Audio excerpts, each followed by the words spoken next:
Hey guys, this is Inuyashavan1324. I, I've been recording a lot today alone. Like in the last 30 minutes, I've done like 5 stories. But, well, actually 3, but the 2 that I did like 2 seconds ago, the video fucked up and just crashed. So I said to hell with it and just decided to do a different one because those 2 bored me. I picked this story because it has my name in it, mainly. Legitimately. It's called The Denver Demon, and my name is Denver. Yeah. Yeah, don't really like my name much. I've been reading stories about monsters because supernatural stuff doesn't really bother me. Well, nothing really bothers me anymore in this stuff.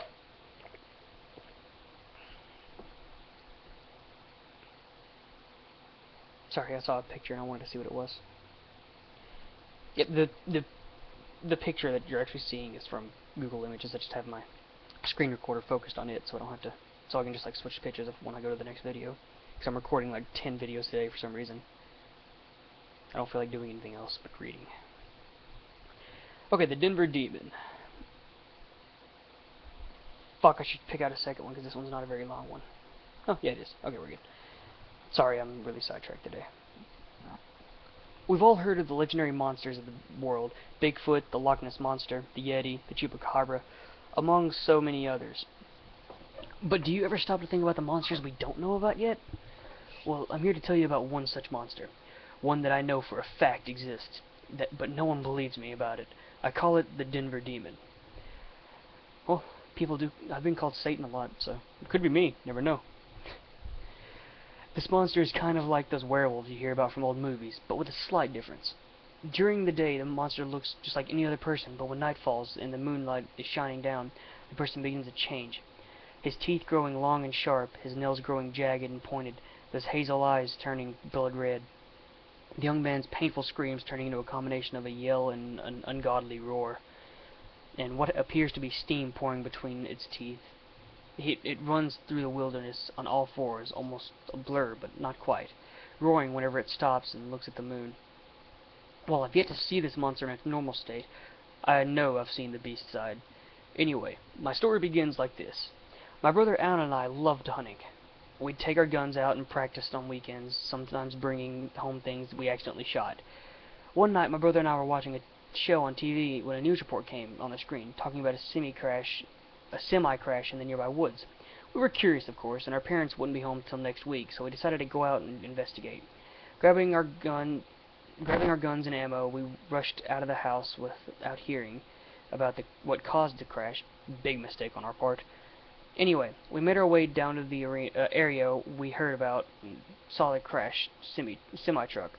Seemingly out of nowhere, the driver showed up and pointed a 12-gauge shotgun at us.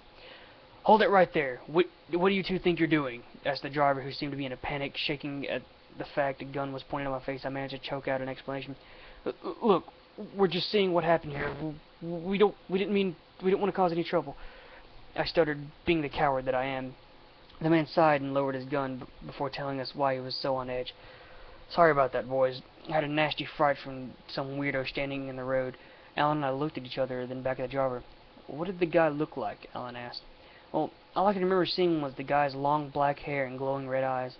Next thing I know, it's gone, and my truck gets sent flying into the trees on the side of the road."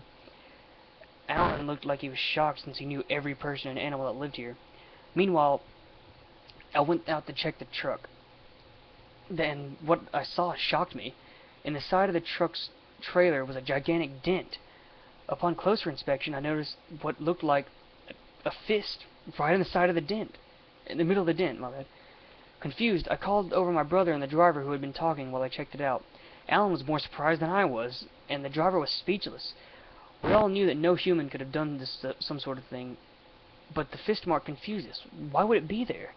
The driver shook his head and explained that while he was a big man, and burly at that, there's no way he could have dented his truck like this. And just then we heard rustling from inside the truck. Nodding to each other, we decided to check the inside. Inside, there was a human-like figure digging through the boxes of food. It had black hair and seemed rather tall, possibly about 6'6". Pointing his gun at the creature, the driver said sternly, "Alright, whoever you are, drop the food and come out of the truck." We heard a growl come from the man. As soon as it turned to us, we froze. It looked right at us with red eyes. For a few seconds, none of us moved or breathed, as those red eyes seemed to look right into our souls.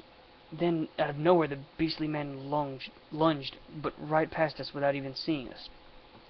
Enraged at the beast stealing from his truck, the driver told us to stay where we were and ran after it, cursing under his breath as he took off. Hours passed, and it was right about midnight. The two of us sat there, thinking about what we've seen. After hours of silence, Alan spoke. "Maybe we should see if that driver needs help. He's been gone a long time." I was curious myself, but wasn't too keen on the idea of chasing a monster. After a bit of coaxing from Alan, I agreed that, and we grabbed our guns and ran into the woods. After hours of searching, with no trace of either the monster or the driver, we decided it was time to head back, but then something caught our eye. In the dim moonlight, I could just make out the image of a person. I called my brother over, and we made our way over where I was looking. What we saw horrified us. There, leaning against the tree, was the driver, his eyes wide in a lifeless stare. His mouth was open as if he was screaming, and his throat was torn out. It looked like he'd been torn by a bear at first, but then realized that no bear would have been able to tear out the entire front side of someone's neck so brutally.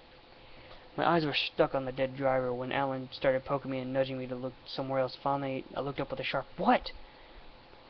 What I saw next will always be burned into my mind. The words, "Go away," smeared in blood all over the tree. Terrified, we decided to run home and never came back out there again. Suddenly, we heard a growl and we froze. Standing right in front of us was the beast.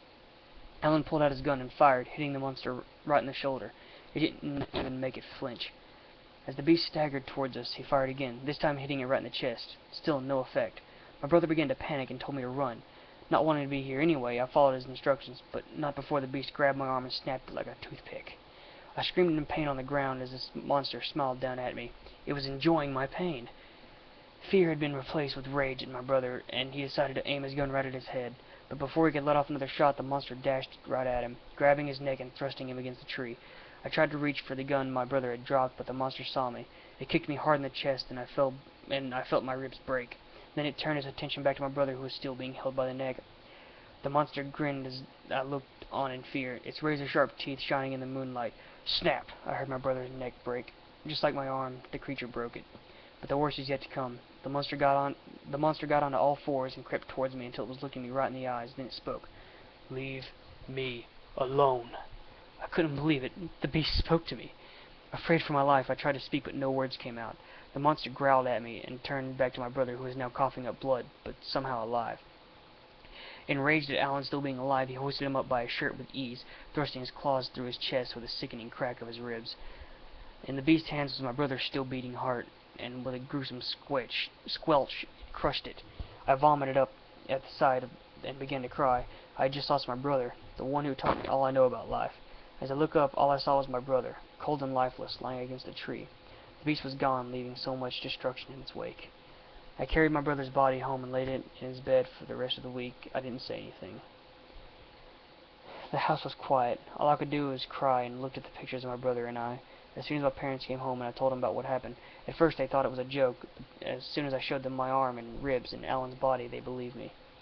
The next day, my brother got a proper burial, and I got my arm and ribs fixed up. The news told the story, but passed it off as a bear or cougar attack and left out the fact that my brother had a clawed hand thrust through his chest. Figures that the media would cover up what really happened. But I know for a fact that this beast is real. It's out there.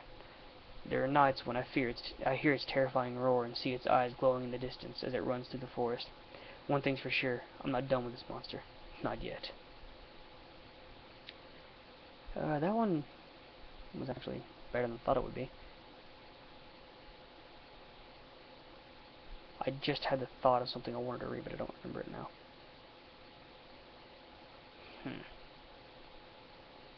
Alright, well, sorry for the mispronunciations. Some of it's actually hard to read.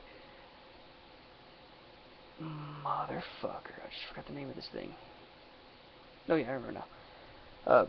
Sorry for the mispronunciations. I'm, not exactly good thinking right now, I guess is the correct term. Uh, let me know what you guys think. You know, constructive criticism. Constructive criticism is always welcomed. But if there's anything you guys want me to read in particular, I'd be glad to. It keeps me entertained and makes me not have to play WoW.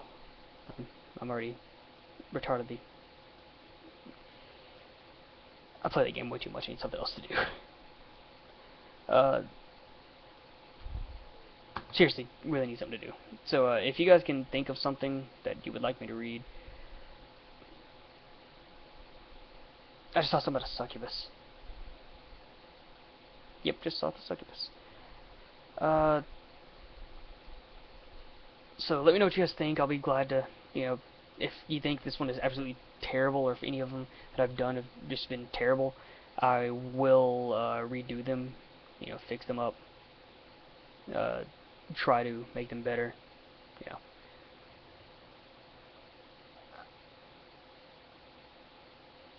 Well, that's just creepy.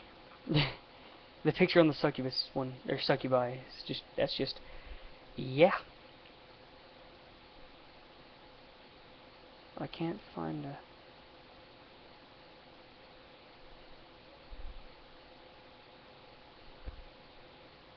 Sorry, I keep getting sidetracked. I'm terribly sorry, guys.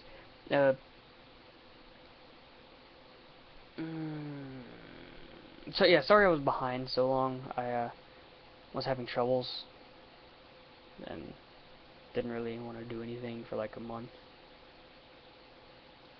Barely did anything at all. Alright, well, let me know what you guys think.